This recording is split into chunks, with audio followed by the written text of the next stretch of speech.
Smart and legal guidance. Download the application now. नमस्कार दोस्तों, आज इस वीडियो के अंदर मैं आपको एक बेस्ट इंटर्नशिप के बारे में बताने वाला हूं, जिसमें आप नीति आयोग, जिनके जो हमारे चेयरमैन साहब होते हैं, ऑनरेबल हमारे प्राइम मिनिस्टर ऑफ इंडिया होते हैं, इनके डिपार्टमेंट के अंदर आपको डायरेक्ट इंटर्नशिप करने का मौका मिलेगा। और अगर आप एक लॉ ग्रेजुएट हो, लॉ स्टूडेंट हो, या फिर आप अपना पोस्ट ग्रेजुएशन जिसको हम LLM बोलते हैं आप वो कर रहे हो, या फिर आप PhD कर रहे हो, सारे लोग यहाँ पे एलिजिबल हैं इस इंटर्नशिप के अंदर अपना अप्लाई करने के लिए। और इंटर्नशिप करने के लिए सीधा आप नीति आयोग के डिपार्टमेंट के अंदर इंटर्नशिप करोगे, जो अपना म्यूचुअल बेनिफिट बहुत अच्छा मिलेगा आपको आगे फ्यूचर के अंदर, याद रखिएगा। तो ज्यादा देर न करते मैं आपको सीधा इंटर्नशिप के पोर्टल के ऊपर ले जाता हूं, एजुकेशन क्वालिफिकेशन के बारे में बताता हूं, अप्लाई कैसे करना है, क्या क्या चीजें हमारे को दिमाग में रखनी है। और इसकी जो एजुकेशन क्वालिफिकेशन है वो थोड़ी सी ज्यादा मतलब एक स्ट्रिक्ट है, याद रखिएगा। तो आप लोग एलिजिबल होंगे तो याद रखना किन किन चीजों में एलिजिबल हो सकते हो, बहुत जरूरी है सब चीजों को जानना।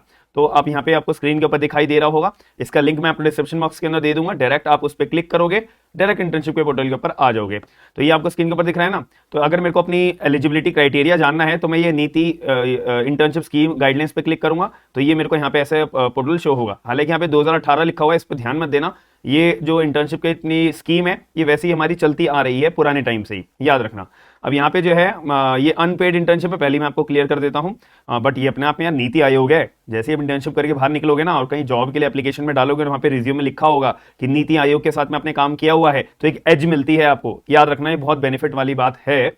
और यहाँ पे इनका पर्पस क्या होता है कि भाई आप लोगों को एक तरह से सरकार का ये विभाग है कैसे काम करता है और क्या क्या चीज़ें यहाँ पे इस पर्टिकुलर नीति आयोग के अंदर डिपार्टमेंट में काम करने के लिए होता है। अगर मैं आपसे क्वेश्चन पूछूंगा नीति आयोग का काम क्या होता है, बहुत सारे लोगों को तो पता ही नहीं होगा। अगर आप में से किसी को पता है नीति आयोग का एक्चुअल में काम क्या होता है, मुझे जरूर बताइएगा। पॉलिसी मेकिंग का काम होता है, याद रखिएगा, ठीक है। तो यहाँ पे ना म्यूचुअल बेनिफिट बच्चों को प्रोवाइड कराने के लिए आगे उनके कैरियर के अंदर, इसीलिए इंटर्नशिप नीति आयोग प्रोवाइड करवाता है। अब यहाँ पे जो है ना, ये इंटर्नशिप आपकी हर साल पूरे साल चलती है, पूरे साल। मान लेते हैं कि आप कभी भी इस वीडियो को देख रहे हो, फॉर एग्जांपल सितंबर में मैं ये वीडियो बना रहा हूं, आपको लगता है आपने अक्टूबर, नवंबर, दिसंबर कभी आप वीडियो देखी है, तो आप उस टाइम भी अप्लाई कर सकते हो। याद रखना हर साल आपको हर महीने आपको इंटर्नशिप करने के लिए मौका मिलेगा। यहाँ पे आपको रिसर्च पेपर्स बनाने पड़ते हैं, बहुत सारी चीजें होती हैं। अभी एक एक चीज मैं आपको दिखाऊंगा, गिनवाऊंगा तो ये रेलेवेंट होगा नहीं। तो ये आपके ऊपर डिपेंड करता है कि आप कौन सा डिपार्टमेंट चूज करते हो। इनफैक्ट यहाँ पे नीति आयोग वाले आपको कौन से डिपार्टमेंट में ट्रांसफर करते हैं, अलॉट करते हैं, क्या प्रोजेक्ट आपको देते हैं करंट बेसिस के अंदर, वो चीजें डिपेंड करती है। तो अगर आप अंडर ग्रेजुएट हो, अभी आप अपनी LLB कर रहे हो और आपका 4th सेमेस्टर कंप्लीट हो गया है, साथ ही में आपके 12वीं के अंदर 85% आए हुए हैं, तब जाके आप अप्लाई कर पाओगे। और अगर आप ग्रेजुएट हो चुके हो, आपकी LLB पूरी हो चुकी है और LLB के अंदर आपके 70% आए हैं, तब जाके आप अप्लाई कर सकते हो। अगर आपने अपना फाइनल ईयर के पेपर दे चुके हैं और आपको लगता है कि मेरे 70% आ जाएंगे, तब जाके आप इसमें अप्लाई कर सकते हो। और अगर आपको लगता है कि भाई मैं अपना पोस्ट ग्रेजुएशन कर रहा हूं, तो उसके अंदर आपको अपना अप्लाई करना है, तो पोस्ट ग्रेजुएशन वालों के लिए कोई परसेंटेज क्राइटेरिया यहाँ पे बोला है कि जब इवेलुएट करेंगे ना, तो इसके अंदर आपके मान लेते हैं आपकी पोस्ट ग्रेजुएशन 1 साल की है, 2 सेमेस्टर होते हैं, 1 सेमेस्टर आपका पूरा हो गया, तो आपको ये शो करना पड़ेगा भाई मेरे पहले सेमेस्टर में ना 70% के करीब यहाँ पे आएंगे, तब जाके आप अप्लाई कर सकते हो। और अगर आपकी PhD का प्रोग्राम पूरा कंप्लीट हो गया तो उसमें भी आपके 70% तक मिनिमम आने चाहिए, तब जाके आप अप्लाई कर सकते हो, याद रखिएगा। तो मैंने आपको पहले ही बोला था कि इंटर्नशिप क्राइटेरिया ये वाले के अंदर इसमें एजुकेशन क्वालिफिकेशन थोड़ा सा ज्यादा स्ट्रिक्ट होता है, क्योंकि यार अपने आप में बहुत बड़ी ऑर्गेनाइजेशन है। तो इसके अंदर कुछ ऐसे ही बच्चों को ये नहीं ले लेते हैं, केवल क्रीम बच्चों को लेते हैं, कोई भी कॉलेज से आपने करा हो, बट ये रिक्वायरमेंट आपको पूरी करनी पड़ती है। और जब आपका इंटर्नशिप ये 6 हफ्ते की रहती है, 6 वीक्स की आपकी इंटर्नशिप रहती है। अगर आपका काम अच्छा लगा तो धीरे धीरे एक्सटेंड करते रहेंगे, पहले 3 महीने के लिए, 4 महीने के लिए, 5 महीने के लिए, मैक्सिमम 6 महीने तक के लिए आपको अलॉटमेंट मिल सकती है। ये बहुत अपने आप में अपॉर्चुनिटी है ये, आप मेरी बात पे भरोसा मानिएगा कि अगर आपको एक बार सिलेक्शन यहाँ पे हो जाता है, एज बहुत अच्छी मिलती है लाइफ के अंदर। और जब आपका इंटर्नशिप पूरी हो जाती है तो आपको सर्टिफिकेट दिया जाता है, एंड आपको इंटरनेट फैसिलिटी, वर्किंग स्पेस और जो भी लॉजिस्टिक के तौर पे, सपोर्ट के तौर पे जो हमारे को चाहिए होती है कामकाज करने के लिए, वो सारी चीजें आपको प्रोवाइड कराई जाएंगी। आपको एप्लीकेशन केवल ऑनलाइन मोड से अपनी अप्लाई करनी होती है, याद रखिएगा। अप्लाई कैसे करना है वो भी मैं आपको बताऊंगा। और यहाँ पे आपको एरिया ऑफ इंटरेस्ट अपना बनाना पड़ता है जब आप फॉर्म भर रहे होंगे, वो भी चीज मैं आपको बताऊंगा। ये चीज देखने के बाद में सिलेक्शन प्रोसीजर यहाँ पे डिपार्टमेंट के ऊपर होता है। हेड ऑफ द डिपार्टमेंट जो होगा ना, वो डिसाइड करता है कि भाई कौन से बच्चे को हमें अपना सेलेक्ट करना है, कौन से बच्चे को सिलेक्ट नहीं करना। ये इंपॉर्टेंट बात है।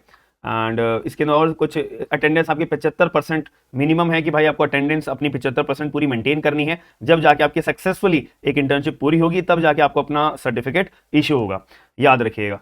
बस यही चीज़ है इसके अंदर। और यहाँ पे एक और चीज़ मैं आपको दिखा देता हूँ।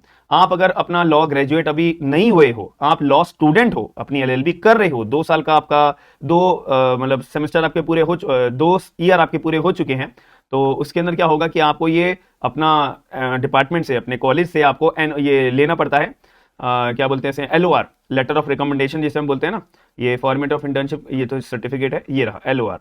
तो आपको ये एलओआर अपना लेना पड़ता है, लेटर ऑफ रिकमेंडेशन, अपने कॉलेज से। ये रहा इसका फॉर्मेट, इसका प्रिंट निकाल लेना। प्रिंट निकालने के बाद में आप इसको फॉर्म भर देना, आपका नाम यहाँ पे आ जाएगा और कौन से टाइम से कौन से टाइम तक इंटर्नशिप के लिए आपने अलॉटमेंट लिया है अपने कॉलेज से, सिग्नेचर के साथ में सील लगेगी, बात खत्म हो जाती है।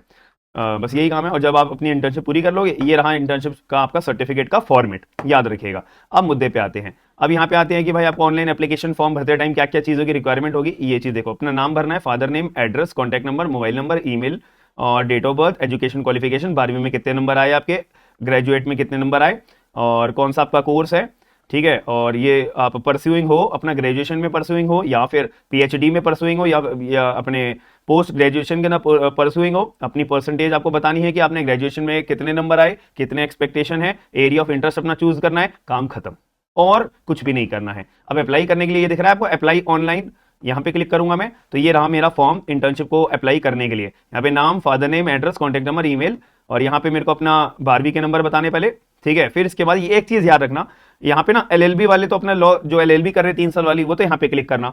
और जिन लोगों ने अपनी बीएलएलबी कर रहे हैं, बीबीएलएलबी कर रहे हैं 5 साल वाली, ठीक है, उनके लिए यहाँ पे पहले अदर्स पे क्लिक करना। अदर्स पे क्लिक करने के बाद यहाँ पे लिख देना BALLB, या फिर आपकी अगर BBALLB, बात खत्म। यहाँ पे आपका एरिया ऑफ इंटरेस्ट, यहाँ पे लॉ आ जाएगा, नेम आपकी जो यूनिवर्सिटी है, कब आपने अपनी एलएलबी ज्वाइन करी, बीएलएलबी ज्वाइन करी, कंप्लीटेशन आपकी कब तक होगी, परसुइंग हो या कंप्लीट हो चुकी है, परसेंटेज बतानी है।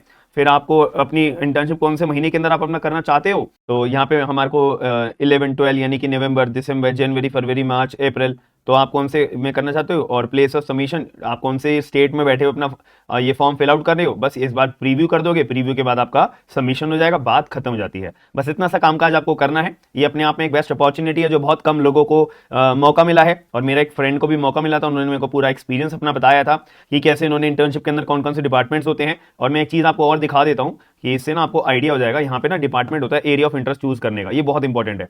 तो यहाँ पे क्या है ना, बहुत सारे डिपार्टमेंट्स है। मैं आपको बोलूंगा कि आप इन दोनों डिपार्टमेंट से कोई एक डिपार्टमेंट चूज करना, या तो गवर्नेंस चूज करना फॉर्म भरते टाइम, या फिर यहाँ पे सोशल जस्टिस एंड एम्पावरमेंट, ये वाला डिपार्टमेंट चूज करना। इससे क्या है ना, आपको एक अच्छी डिपार्टमेंट मिलने की पूरी चांसेस रहेगी। आपके कैरियर के परस्पेक्टिव में ही आप अपना लॉ कर रहे हो, तो लॉ के लिए ये दोनों डिपार्टमेंट बेस्ट रहेंगे।